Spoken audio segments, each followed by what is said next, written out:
Good morning friends, कैसे हैं आप? कमेंट्स करके बताना। चलिए, आज की क्लास की शुरुआत एक नए कोट के साथ करेंगे। कोट है, अगर तुम सूरज की तरह चमकना चाहते हो तो सूरज की तरह जलना सीखो। डॉक्टर कलाम का ये कोट है और ये अपने आप में एक स्ट्रगल को शो करता है कि यदि आपको सूरज की तरह प्रसिद्धि पाना है तो उसके लिए उतना ही संघर्ष आपको करना होगा, तब आप अ, सूरज की तरह चमकेंगे। आपकी प्रसिद्धि जो है संसार में, समाज में पूरी तरीके से फैलेगी। तो इसी कोट के साथ हम क्लास की शुरुआत करते हैं।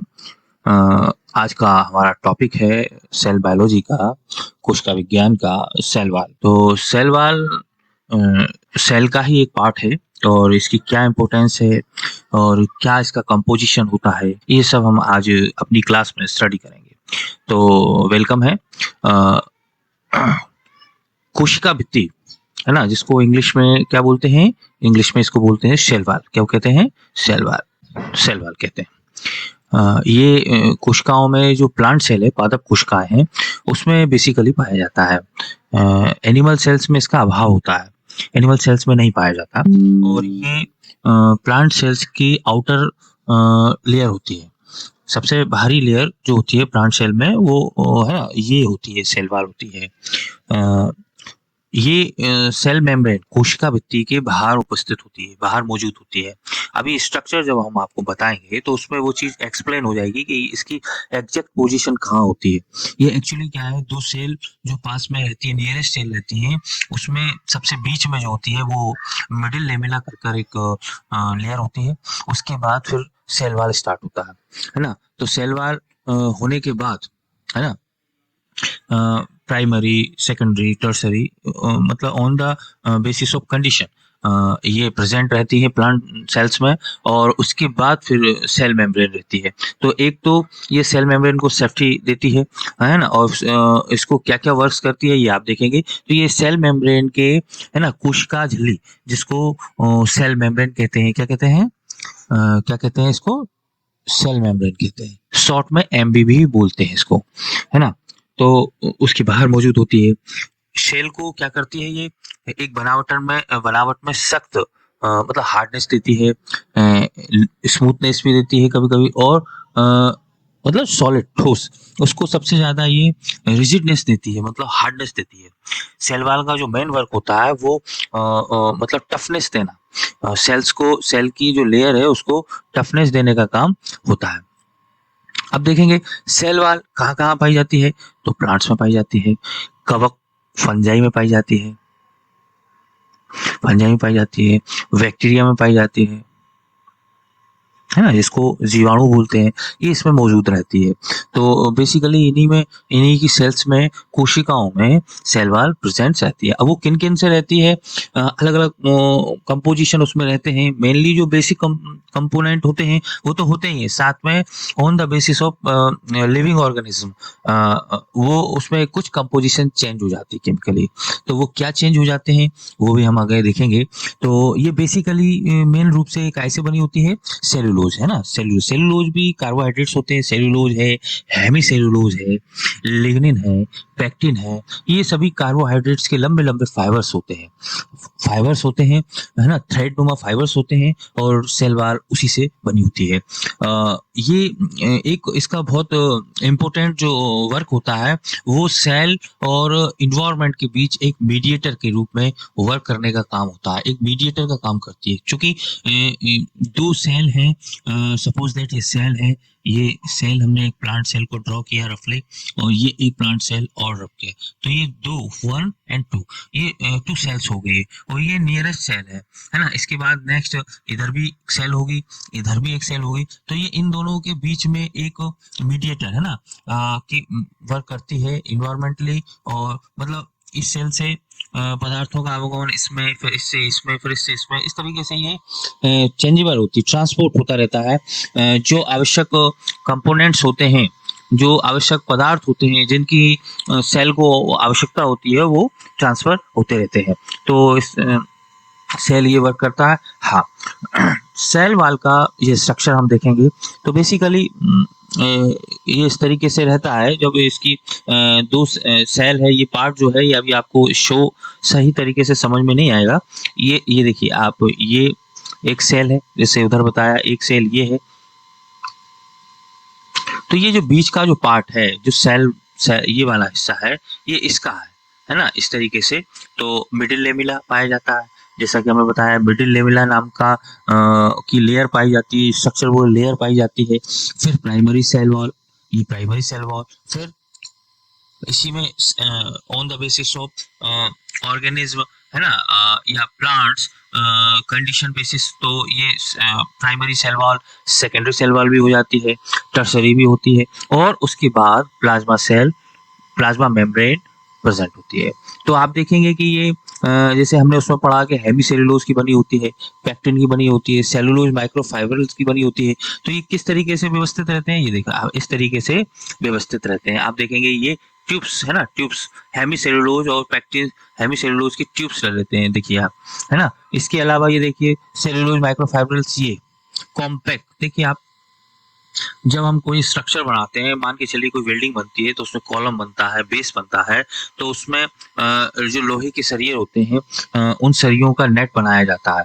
तो एक तरीके से हेमीसेलुलोज भी इस तरीके का एक नेट नेचर बनाता है, प्लांट्स में सेल्स के रूप में बनता है वो सेल वॉल में। और उसमें पेक्टिन नाम के जो है जैसे पेक्टिन है, सेलुलोज माइक्रोफाइबर्स है, ये क्या है, कंक्रीट और बालू और सीमेंट, इन सब मटेरियल्स का जो मिक्सचर होता है, इसको मैट्रिक्स बोलते हैं, वो फिक्स रहता है, वो डला हुआ रहता है, जिससे सरिये जो है इधर उधर अपनी कंडीशंस में, उनमें जो फ्लेक्सिबिलिटी रहती है वो फ्लेक्सिबिलिटी समाप्त हो जाए, ताकि वो हार्डनेस हो जाए, मजबूती हो जाए, जिसपे हम अपना हैवी से हैवी वेट को उस पर डाल सकें, ताकि किसी भी प्रकार का कोई डैमेजेस ना हो। तो इसी प्रकार से जो प्लांट सेल्स है, प्लांट सेल्स में जो सेल वॉल है, उस सेल वॉल की स्ट्रक्चर इस तरीके से होता है कि उसमें ये जो मटेरियल्स है, ये ऐसे कंपोजिशन इनका कॉम्पैक्ट हो जाता है कि जिससे सेल को सपोर्ट मिलता है, हार्डनेस मिलती है, ताकि सेल किसी प्रकार की कोई डैमेज ना हो। तभी आप देखेंगे कि प्लांट्स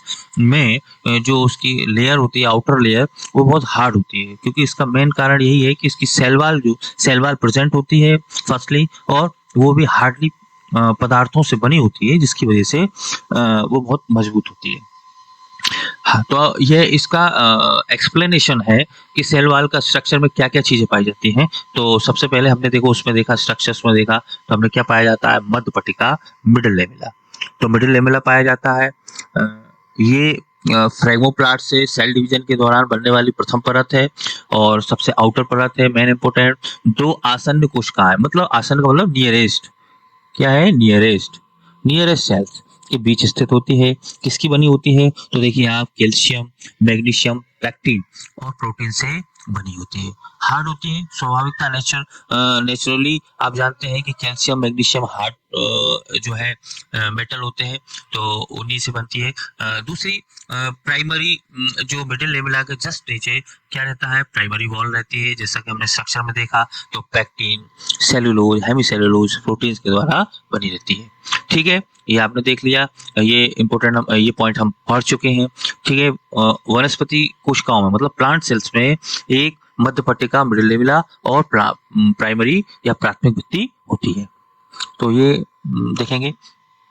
सेकेंडरी, जो सेकेंडरी सेल वॉल होती है, वो कब बनती है, कंडीशंस क्या रहती हैं, जब उसकी सेल की ग्रोथ रुक जाती है, उसके बाद ये हार्डली मजबूत होती है, सेलुलोज, हेमीसेलुलोज लिग्निन से बनी होती है, और ये लिग्निन के जमाव के कारण, जब लिग्निन बहुत अधिक मात्रा में स्टोर हो जाता है, जमाव होता है, तब ये जो है बनती है।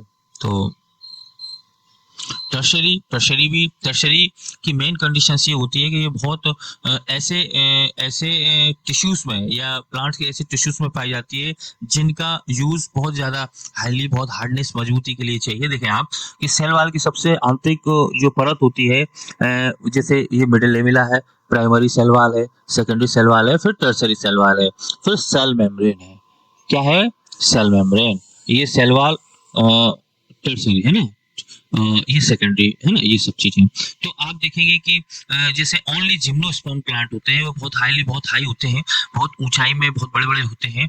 तो उनमें जो जाइलम वेसल्स होती हैं, उन जाइलम वेसल्स को वाटर और मिनरल सोर्स ले जाने के लिए बहुत मेहनत करना पड़ती है। तो बड़ी बड़ी ट्यूब्स का निर्माण होता है उनमें, और उन ट्यूब्स के निर्माण में यदि हार्डनेस नहीं होगा, मजबूती नहीं होगा, तो वो कैसे किस तरीके से ऊपर पानी को ले जाएंगे। देखिए आप, जैसे कोई पानी का पाइप होता है, आप नीचे से पानी का पाइप जितनी ऊंचाई पे ले जाना चाहते हैं तो उतनी हार्डनेस उसको देना पड़ेगी, ताकि वो स्ट्रिक्टली सीधा पाइप खड़ा रहे और पानी ऊपर जाए। तो ऐसे ही प्लांट में यही चीज, प्लांट में भी आप नेचर डेवलप करता है कि जिम्नोस्पर्मिक प्लांट्स होते हैं, उन प्लांट में जाइलम की जो वेसल्स होती है, यदि वेसल्स मजबूत नहीं होगी, उसमें वो जाइलम में सेल्यूलोज, ये लिग्निन का जो है जमाव करके उसको स्ट्रक्चर में सेटल करके नेचर बड़ी बड़ी ट्यूब्स का निर्माण करता है, जाइलम वेसल्स का निर्माण करता है, और वो वाटर को ले जाने का वर्क करता है। तो ये तो पढ़ाई है आपने कि जाइलम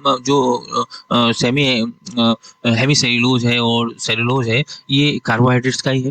तो ये टर्शरी, ये बेसिकली कम है ना, जिम्नोस्पर्मिक प्लांट के में ही बेसिकली टर्शरी वॉल का निर्माण होता है। बाकी प्राइमरी सेकेंडरी ये दो प्रकार की होती है। देखिए आप स्ट्रक्चर को देखेंगे, स्ट्रक्चर से सभी चीज एक्सप्लेन हो जाएगी कि ये एक सेल का स्ट्रक्चर बना हुआ है, और सेल के स्ट्रक्चर में आप देखेंगे ये नियरेस्ट सेल का पोर्शन आ गया, फिर ये एक दूसरा नियरेस्ट सेल, ये तीसरा नियरेस्ट सेल। तो जो बेसिकली जो पाया जाता है सेल वॉल सेल में, जैसे साइटोप्लाज्म है ना, न्यूक्लियस, ये तो है। इसके बाद आप देखेंगे कि ये मिडिल दो सेल के बीच में, ये बीच में एक लेयर रहती है, जैसे आप ब्लैक कलर की आपको शो हो रही है, जहां मैं ये मार्कर से आपको शो करा रहा हूं। तो ये क्या है, ये जो है यही एक तो मिडिल लेमिला है, उसके बाद जो है ये मिडिल लेमिला है, जो जुड़ी हुई है, मिडिल लेमिला है ना, मिडिल लेमिला है, और उसके बाद प्राइमरी सेल वॉल है, फिर है ना, फिर सेकेंडरी सेल वॉल है, और उसके बाद फिर प्लाज्मा मेम्ब्रेन। ये आप देखेंगे अंदर जो है, ये अंदर ये प्लाज्मा मेम्ब्रेन है। तो ये प्लाज्मा मेम्ब्रेन, तो इस तरीके से ये एक पोर्शन कट कर कर अगर हम इसको ऐसे देखेंगे तो हमको ये स्ट्रक्चर्स शो होगा। तो ये कुछ ऐसा जनरली स्ट्रक्चर्स है इसका।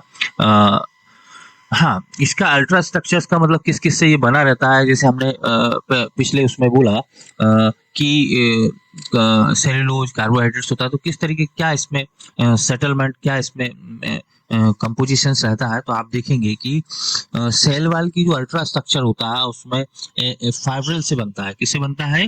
फाइब्रिल से बनता है। तो लगभग 3000 ग्लूकोज अणुओं से एक सेल्यूलोज अणु बनता है। फिर 100 सेल्यूलोज अणु से एक मिसेल नामक एक कंपोजिशन का या मिसेल नामक एक पदार्थ का निर्माण होता है, और 20 मिसेल्स से जो है एक माइक्रो फाइब्रिल का निर्माण होता है।